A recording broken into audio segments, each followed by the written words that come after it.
Êtes-vous prêt à voyager des frontières de vos peurs aux limites de vos rêves, à rencontrer des mythes et des légendes, des diables et des anges, à vous laisser conduire sur les chemins de l'étrange? Arcanum Fabulas. Saison 3.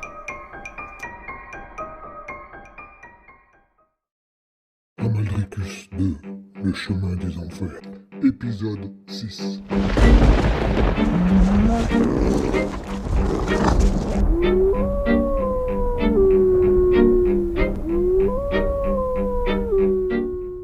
Rouac n'avait pas réussi à suivre l'ambulance. Elle circulait dans les rues de la ville et la ville était hostile. Mais il n'avait pas abandonné son projet pour autant. Il ne pouvait pas rejoindre les siens avant d'avoir une certitude et d'achever sa mission en conséquence. Il avait donc rejoint la forêt et s'était mis en tête de trouver un endroit où son corps pourrait se reposer à l'abri des inquisitions meurtrières des humains. Dans cette partie du monde, la forêt n'était pas aussi sauvage que dans ses plaines natales. La trace de l'homme se retrouvait partout, même sur les arbres et leurs dispositions rectilignes. Le vieux loup sillonna les bois pendant une bonne heure, sans trouver de cachette idéale. Comme il s'asseyait pour réfléchir, il entendit une voix et des aboiements. Des hommes approchaient. Il se livrait à une battue en règle, ne laissant aucun recoin inexploré. Rouac avait compris qu'il devait partir, et comme il se levait, il se trouva face à face avec un chien.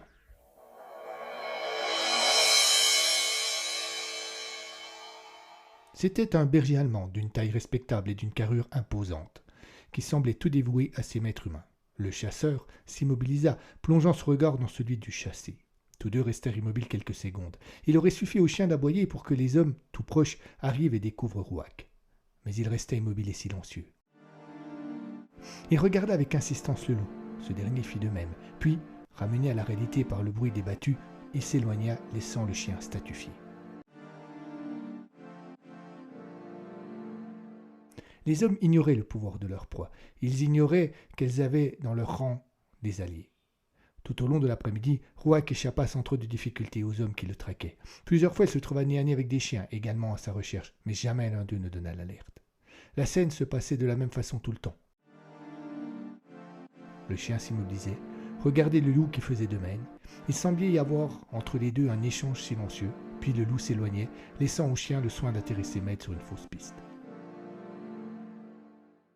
En début de soirée, Rouac arriva par hasard à proximité d'un vieux fort de l'armée abandonné, le fort Malher. Quelque chose l'attira. Il contourna l'impressionnant édifice et découvrit qu'il surplombait la Cluse et Mijaud. En face, sur l'autre versant, légèrement en contrebas, il reconnut le fort de Joux.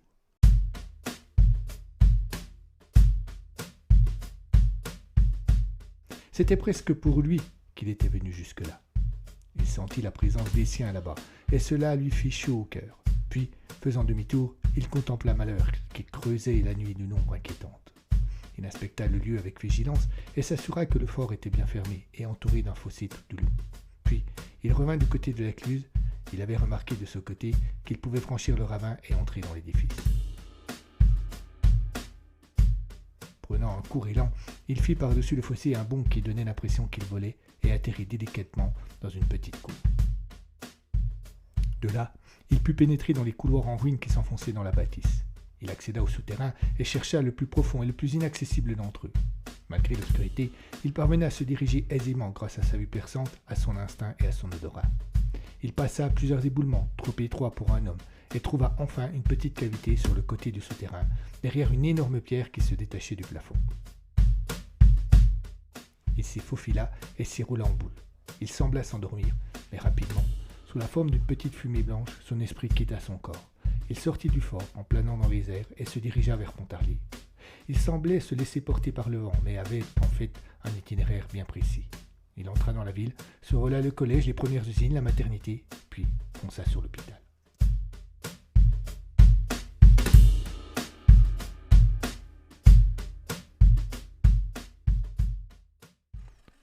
Paul eut l'impression de se réveiller exactement comme s'il émergeait d'un rêve. Mais bien vite, il s'aperçut qu'il n'était pas encore revenu dans son monde. Rien ne semblait l'entourer. Il n'y avait pas de mur, pas d'objet, seulement lui, comme posé à plat sur un écran noir. Immédiatement, il repensa à ce qui s'était passé 2 ans plus tôt lorsqu'il avait combattu Amaldricus. Il s'attendit à le voir et, terrorisé, regarda tout autour de lui. Mais son vieil ennemi n'apparut pas. Il y avait juste là, assis, immobile, un loup qui le toisait.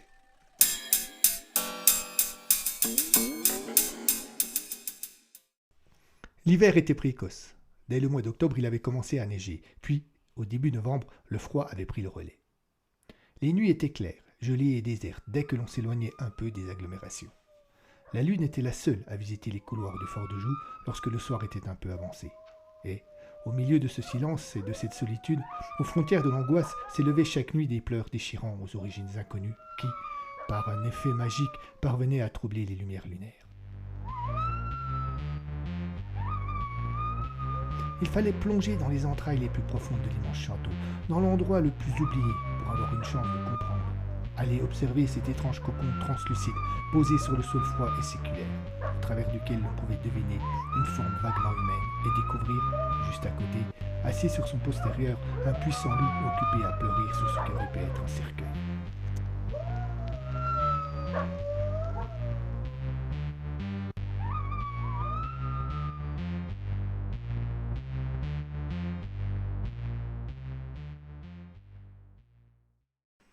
La veille de Noël, Tallois sortit du bureau de son nouveau supérieur, visiblement en bout de nerfs.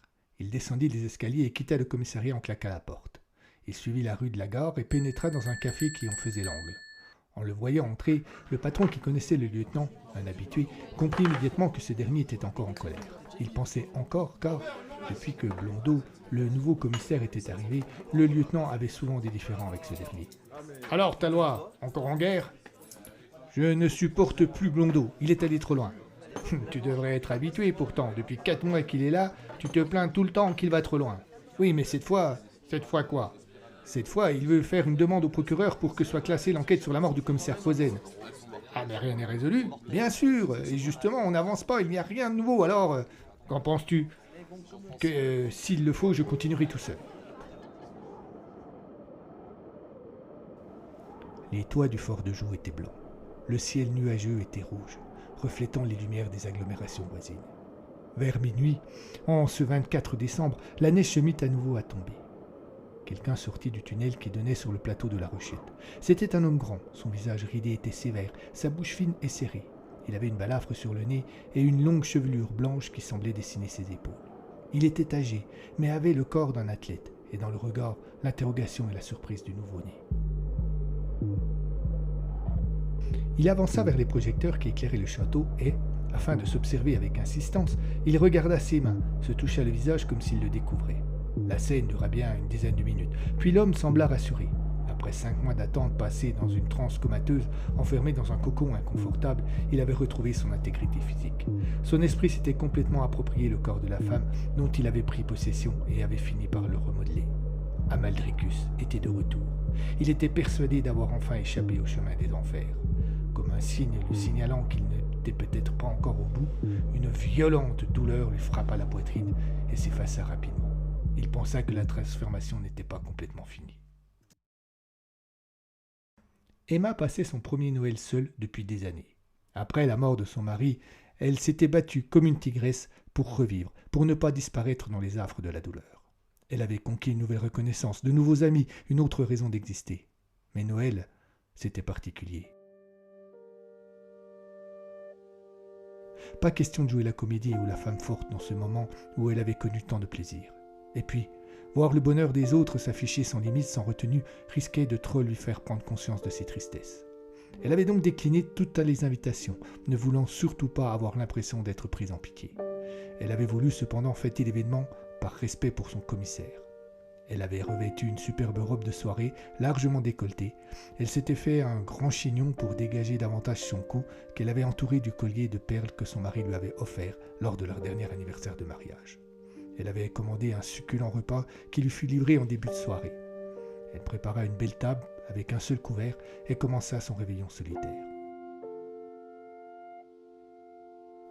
Chaque bouchée lui brûlait les entrailles, lui arrachant des larmes qui descendaient lentement sur son visage maquillé. Elle voulut laisser refroidir un peu, mais ses larmes coulaient encore, et elle comprit que les brûlures n'étaient pas dans sa bouche.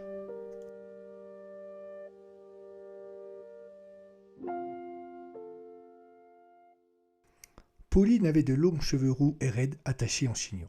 Ses yeux verts étaient souvent rieurs, et pour ne pas faire mentir la légende, elle était nue sous sa blouse d'infirmière. Ce soir-là, son moral n'était pas des meilleurs. Être de garde pour le réveillon de Noël était sa hantise.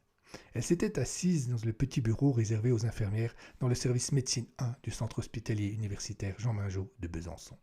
Elle lisait un magazine d'un œil distrait, attendant le retour de Nadine, l'autre infirmière de garde, partie faire une tournée d'inspection pour voir si tout se passait bien avec les patients.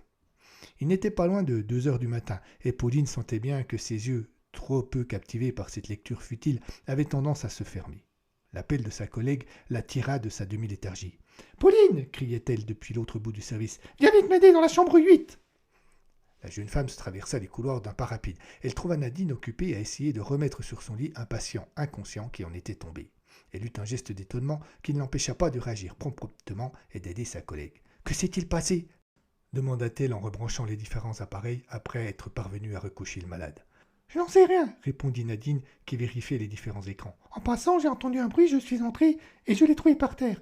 Mais je vais prévenir le docteur Hindenburg immédiatement. Pourquoi le déranger pour si peu? Attends, c'est Paul Lodès. Le patient, il est dans le coma depuis cet été et on ne comprend rien de son état. C'est pour cela qu'il a été transféré ici, de l'hôpital de Pontarlier. Pauline acquiesça. Les 2 infirmières quittèrent la chambre et pas une ne remarqua le très léger tremblement qui agitait la main gauche de Paul.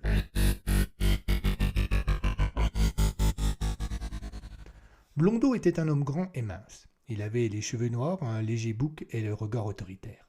À 23 ans, avec une maîtrise de droit en poche, il avait passé et obtenu avec brio les concours de commissaire de police.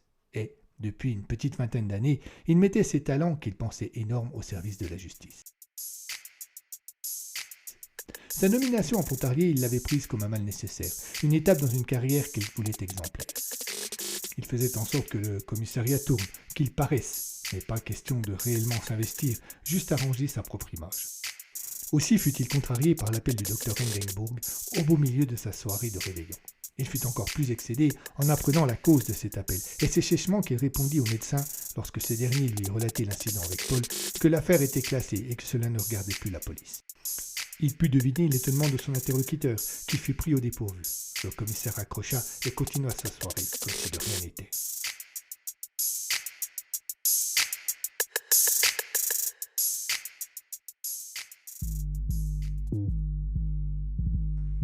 Les nombreuses portes qui barraient les couloirs obscurs de Joux n'arrêtaient pas Amaldricus. Il déambulait mélancolique dans les pièces de son château, mais ce dernier n'avait plus grand-chose à voir avec la forteresse de bois qu'il avait connue. Au fil des siècles, c'était devenu une impressionnante bâtisse en pierre, entourée de 5 murailles, où étaient nés, avaient vécu et étaient morts des centaines de gens. Amaldricus avait l'impression de renouer avec un ami qu'il n'avait pas revu depuis fort longtemps, mais qui l'accueillait avec bonheur. Certains soirs, il se rendait près du puits et tentait de deviner dans l'obscurité l'entrée du tunnel qui menait à son ancien tombeau. D'autres, comme aujourd'hui, au contraire, il préférait gagner la terrasse de l'immense tour du fer à cheval et de là contempler ce qui autrefois avait été son domaine. Le monde avait beaucoup changé depuis le siècle qui avait vu la naissance du sire de Joux, mais dans son château, rien ne semblait pouvoir l'atteindre. Le vieux seigneur était à l'aise dans ses murs. Il en avait pris rapidement possession et se sentait en osmose avec le lieu. Il lui fallait trouver un nouveau lien. Cet endroit presque vivant en ferait un merveilleux maintenant que la pièce souterraine où il avait été enterré vif et où il avait vécu pendant si longtemps avait été détruite. La neige tombait lentement, amenant avec elle un froid agressif. Elle se posait délicatement sur les cheveux du vieux sire, avec lesquels, de par sa blancheur, elle se confondait rapidement. Il ne devait pas être loin de minuit. Les lumières qui éclairaient Joux s'éteignirent. Tout devint encore plus sombre. Un rayon de lune s'échappa entre du nuage et vint frapper la terrasse. Amaldricus jeta un dernier regard sur le panorama et disparut dans les profondeurs du fort.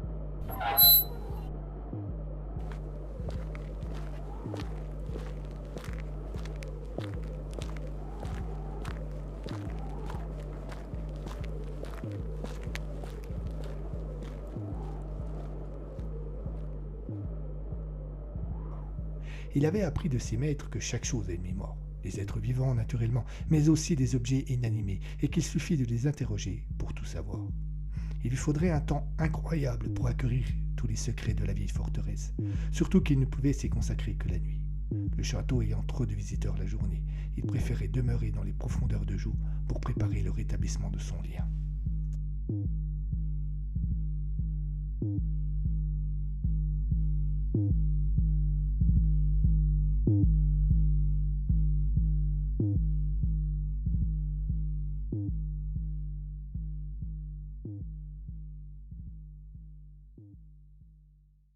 Quand, le surlendemain, Talot apprit que l'Odesse avait bougé, il se précipita à Besançon en maudissant Blondeau qui n'avait pas daigné lui faire part de cette information dont il avait pris connaissance, par hasard, au détour d'une conversation. Il fut reçu par le docteur Hindenburg, qui calma rapidement son enthousiasme. Paul était tombé de son lit, preuve qu'il avait eu une réaction après quelques mois d'immobilisme, mais depuis, il ne s'était rien passé, et les appareils qui testaient ces différentes réactions restaient sans signal. Talot tint cependant à aller voir l'Odesse dans sa chambre. La pièce était blanche et froide, et la seule chose semblant vivante à l'intérieur étaient les machines dont les fils pénétraient dans le corps de Paul. Talot resta plusieurs minutes à observer le malade. Un pressentiment impossible le laissait espérer une réaction, une piste pour comprendre ce qui s'était passé. Mais il n'y eut rien, et le lieutenant quitta le CHU désespéré. Sur la route qui le ramenait à Pontarlier, Talot prit conscience qu'il ne pouvait pas se battre seul et continuer l'enquête sans aide. Persévérant dans cette direction, il réalisa bientôt qu'une seule personne pouvait tenir autant que lui à ce que la vérité soit connue.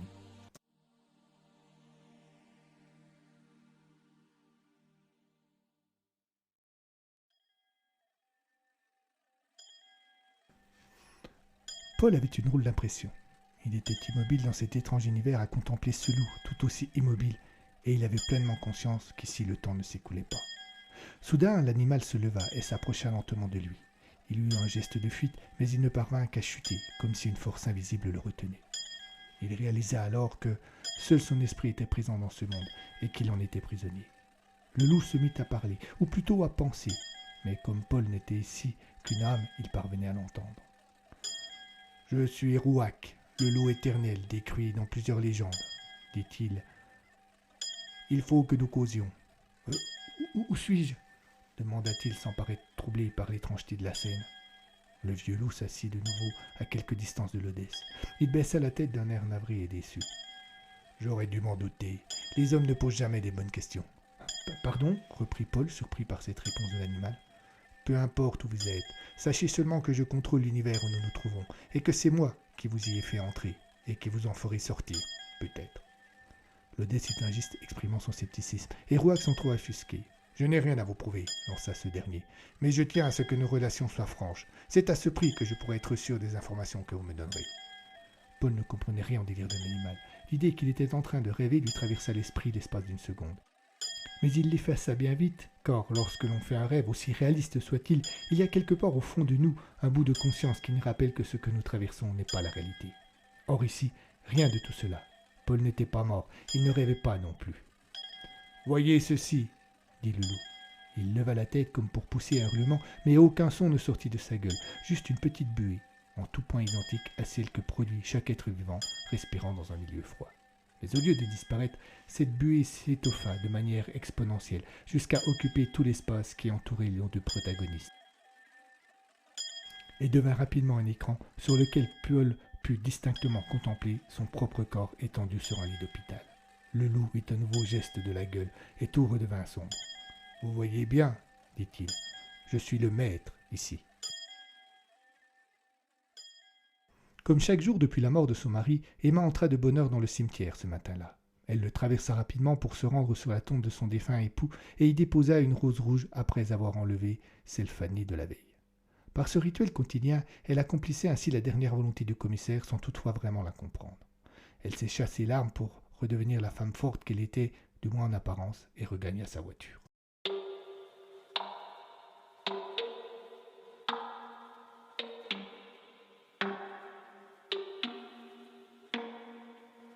Le bureau de Talot était cerné des différents dossiers qui touchaient de près ou de loin à l'assassinat du commissaire. Les rapports sur le drame, naturellement, mais également le dossier Sénéchal, le dossier Prégnoux et celui concernant les meurtres non résolus qui s'étaient produits 2 ans auparavant. Depuis son retour de Besançon la veille, il n'avait quasiment pas quitté le commissariat, relisant sans cesse les lignes des différents comptes rendus. Ses yeux étaient éclatés, son allure lamentable et sa barbe épaisse. Il quitta quelques instants son siège pour s'approcher de la fenêtre, juste histoire de s'étirer un peu et de faire un léger vide salutaire dans son esprit embrouillé. Il lui fallait un prétexte pour approcher la seule personne susceptible de l'aider, une raison de la replonger dans ces histoires qu'il semblait avoir en partie occultées.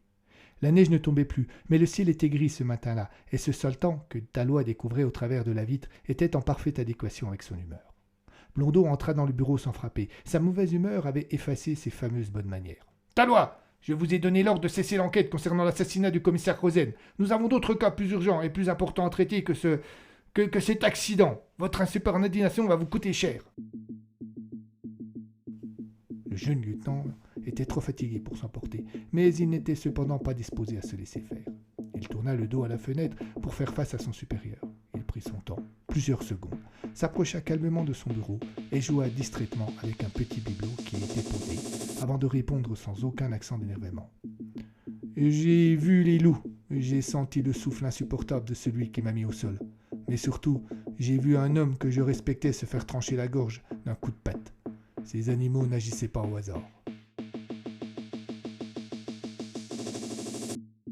Il marqua une courte pause pour puiser en lui une force indispensable pour finir sa phrase. Puis, son ton montant d'un cran, il reprit. « Comment voulez-vous que j'arrête avant de savoir ? Vous pourrez faire ce que vous voulez, continua-t-il, cette fois vraiment énervé, mais je ne cesserai pas cette enquête. » Contrairement à son habitude, Blondeau ne prit pas une attitude propre à réaffirmer son autorité. Il hésita également et sembla réfléchir très vite. « D'accord, Tallois, je vous comprends. Vous avez 15 jours, mais après... » Il ne prit pas le temps de finir sa phrase et sortit du bureau, laissant le lieutenant pantois, mais satisfait par la tournure des événements, et qui, malgré la fatigue, se remit immédiatement au travail.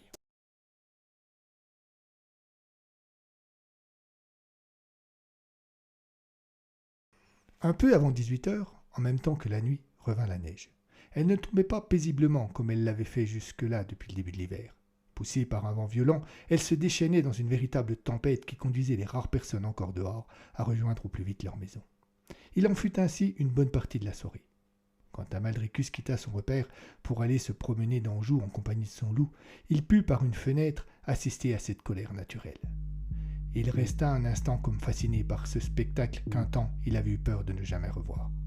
Il lui fallait vite rétablir son lien avant que la vieillesse ne le rattrape, lui et son compagnon à quatre pattes. C'est sans doute cela qui le tira de sa contemplation. Il devait maintenant communiquer avec la vieille bâtisse.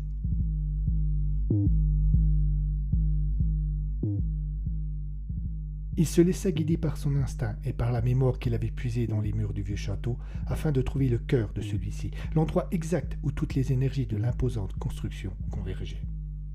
Sa quête ne fut pas simple, et c'est seulement au milieu de la nuit qu'il parvint enfin à le localiser. C'était un mur situé dans le donjon du fort, sur lequel on devinait d'anciennes portes murées à quelques dizaines de centimètres du sol. Amaldricus pensa que ce mur était sans doute l'un des plus anciens encore debout. En y appuyant sa main, il ressentit immédiatement une puissante énergie l'envahir. La cérémonie pouvait commencer. Il traça à l'aide d'un objet pointu un triangle à chaque sommet duquel il dessina un petit cercle symbolisant les pierres d'émeraude. Puis, il recula de plusieurs pas et sortit de sa poche une concoction de couleur verte qu'il avait préparée au préalable. Il l'utilisa pour peindre les cercles symbolisant les pierres. Il se badigeonna la main du même produit et la plaça au centre du triangle. Mais il ne se passa rien. Il parut surpris et recommença plusieurs fois la même opération. Toujours en vain. Une terreur sourde sembla s'emparer de lui. L'avait-on trahi? N'avait-on pas réellement tout mis en œuvre pour lui permettre de retrouver son lien? À suivre.